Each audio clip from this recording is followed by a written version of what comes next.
بہت اہم بیان۔ جمعہ کا دن جس شخص نے نہا کر صاف ستھرا ہو کر مسجد میں جائے اس کو کتنا ثواب ملتا ہے۔ حدیث صحیح مسلم، حدیث نمبر 1964۔ بسم اللہ الرحمن الرحیم۔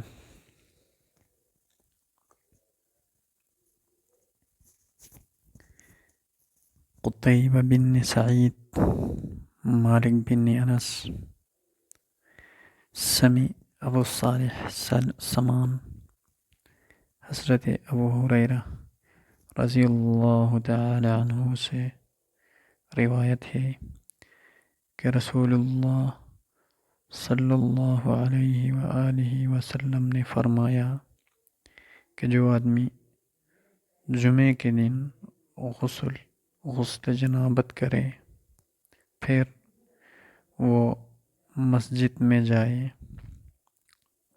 تو وہ اس طرح ہے گویا کہ اس نے ایک اونٹ قربان کیا، ایک اونٹ اللہ کی راہ میں قربان کیا۔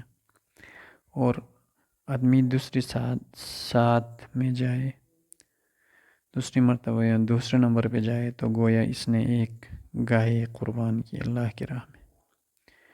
اور جو آدمی تیسری ساتھ میں گیا یعنی تیسرے نمبر پر مسجد میں جائے تو گویا اس نے ایک دمبا اللہ کی راہ میں قربان کیا۔ اور جو چوتھی مرتبہ چوتھے نمبر پر مسجد میں گیا، پہلے دوسرے تیسرے کے بعد چوتھے نمبر پر گیا تو گویا اس نے ایک مرغی اللہ کی راہ پہ قربان کیا۔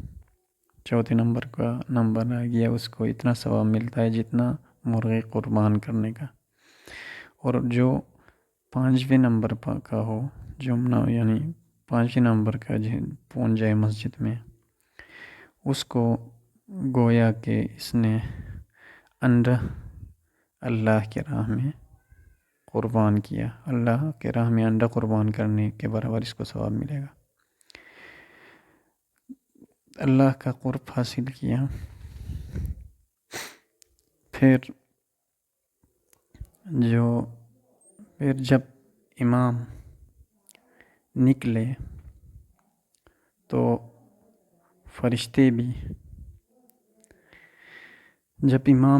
تو فرشتے بھی سننے کے لیے وہاں حاضر ہو جاتے ہیں۔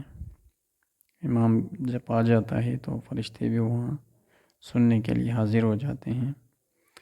تو کتنی بڑی سعادت ہے مسجد میں نماز کے جمعہ کے دن صاف ستھرا وضو کرو تو پہلے نمبر پر جو گیا وہ اس کا اتنا ثواب، دوسرے تیسرے چوتھے آخر میں پانچویں نمبر کا جو مرغے جیسا ثواب ہے، انڈے جیسا جتنا